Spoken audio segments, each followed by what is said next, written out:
A man in New Hampshire died recently from a rare mosquito-borne disease. It's called Eastern equine encephalitis. It's very rare in humans, but it's raising alarm across the Northeast. Triple E, as it's known, also kills horses, and several of them have come down with the disease in the North Country. A public health official with what you need to know about Triple E on today's Story of the Day. Support for Story of the Day comes from Long Run Wealth, an SEC-registered investment advisor in Lake Placid, providing comprehensive wealth management, retirement, and financial planning solutions. LongRunWealth.com. Hey, I'm David Sommerstein. It's Wednesday, August 28th. First up, a high-profile Democrat was in the Adirondacks last weekend. Maryland Representative Jamie Raskin raised more than $86,000 for Democratic candidates. Emily Russell was there and has our story. On a sunny Saturday afternoon, more than 200 people sat beneath two white tents in Vermontville, just north of Saranac Lake. Helen DeMung, who is from the area, helped organize the Democratic fundraiser. We're here because we care. We care about what kind of future we're going to leave our country. And this event is connecting the Adirondack people to the National Party. The Democratic Party in the North Country has struggled in recent years. Most elected officials, from county boards to state and federal offices, are held by Republicans. Congresswoman Elise Stefanik has won this district by a wide margin for nearly a decade. Her Democratic challenger, Paula Collins, was invited to Saturday's fundraiser, but said she was at an event in Fulton County. When he took to the podium, Representative Jamie Raskin kept the focus on the national candidates. I've been to 25 states now campaigning for Joe Biden and Kamala Harris and Tim Walz and for Democrats up and down the ballot. My friends, I want to tell you, I have never been prouder to be a Democrat than I am today. Raskin spoke for about a half an hour. He highlighted key Democratic issues like lowering prescription drug prices, tightening gun control measures, and expanding reproductive rights. Folks in the crowd seemed fired up about the presidential race and far less focused on their own congressional candidate or state lawmaker. After his speech, the crowd gathered around Raskin for a big group photo. As they posed, they joined in a chant, one to push the National Democratic Party forward this November. We're not going back! We're not going back! Saturday's Democratic fundraiser brought in more than $86,000 for Raskin, who said he plans to donate some of that back to Democratic candidates in the Adirondack North Country. Emily Russell, North Country Public Radio, Vermontville. A company known for running nursing homes in the North Country has purchased a restaurant and a hotel in Ogdensburg. United Helpers is the new owner of the Grandview Restaurant and Windjammer Lodge on the St. Lawrence River. Jordan Downing Duke of United Helpers says since 2012, the nonprofit has taken on for-profit businesses to help pay for its healthcare work. Our dedication to service and providing our core healthcare services remains just as strong as ever. But this new addition to our United Helpers family will help to support our nonprofit services. The Grandview has been an Ogdensburg institution for close to 80 years. Louis and Tina Williams started out with a hot dog stand and transformed it into a restaurant and special event space.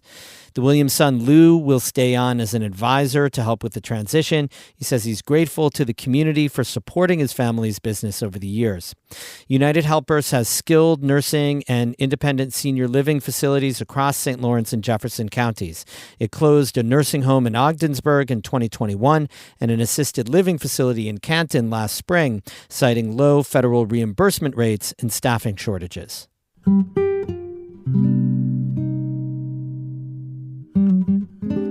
New York State's Department of Health is warning residents about a rise in cases of a mosquito-borne disease that's killing horses. Eastern equine encephalitis, Triple E, has been confirmed in St. Lawrence, Clinton, Franklin, and Washington counties, as well as other parts of New York State. While horses cannot spread the disease to humans, people can contract the disease from infected mosquitoes. It's very rare, though. There have been 11 human cases of Triple E in New York since 1971. 7 of those, however, were fatal. Catherine Wheeler spoke with St. Lawrence County Public Health Director Aaron Strife about the disease. Triple E is a virus, and it's carried by mosquitoes. Humans and horses can be infected through mosquito bites. We have had 5 horses test positive in a short amount of time, which is unusual. So we're talking from the very end of July through mid-August so far. Last year, just for comparison's sake, there were also 5 horses, but they started in July and went through October. In years prior to that, we would have maybe a horse a year, but not every single year. So we're seeing an increase in horses testing positive. What does the disease mean for the horse? What happens? Sadly, the horse does die almost every time they become infected. And there's a vaccine that can protect horses. We're encouraging horse owners to get their horses vaccinated. The vaccine is very effective. So far, the horses that tested positive this year were not vaccinated. So you said that the closeness of the cases, the clustering of them, is a little concerning. Why is it concerning, and what do you think that says about what's going on here? I want to be sure to clarify they're close in time, but not close geographically. So those are 2 conundrums that are adding to the situation. The fact that these all happened in a relatively short amount of time indicates that there is potentially more virus circulating in mosquito populations, as in there are more mosquitoes who can then subsequently infect people. And we don't want that to happen, which is why we're trying to put out information to the public about reducing mosquitoes, preventing mosquito bites. The geographic distribution, just to clarify, is pretty broad. So we're talking Brazier to Heuvelton, and there's no central location where we can say confidently if we were to apply, for example, an aerial mosquito adulticide or pesticide spray to this specific area, that it would protect enough of the public for us to be ready to commit to that type of endeavor. What would you like people to do to help protect themselves and their animals and, anything in between that can contract Triple E? The most important thing that people can do is, first of all, avoid being outside during peak mosquito activity, which is from dusk to dawn. If they are going to be outside during peak mosquito activity, wearing long sleeve shirt, long pants, socks, essentially covering up enough of their body if possible to prevent mosquito bites. Of course, if it's 90 degrees, we don't want people being overheated, so people have to use common sense when it comes to that. But we can also recommend some specific types of insect repellent, and we have those available on our website through the press release, but some of them include those containing DEET or oil of lemon eucalyptus are some examples that people can purchase pretty much anywhere you can buy bug spray, and those will help deter mosquito bites as well. Do you know why Triple E in this virus is a problem here, like why it appears in St. Lawrence County and in the North Country, because there have been other cases in Franklin and Clinton counties as well? Mosquitoes breed in standing water. We do have quite a lot of swampland across northern St. Lawrence County in particular, and we've also had very wet weather, and those 2 factors combined have increased the incidence as far as we can tell. When does the concern about this end? Is there a point in time that it becomes less of a concern as the season changes? Mosquito activity typically starts to drop off as the weather cools down.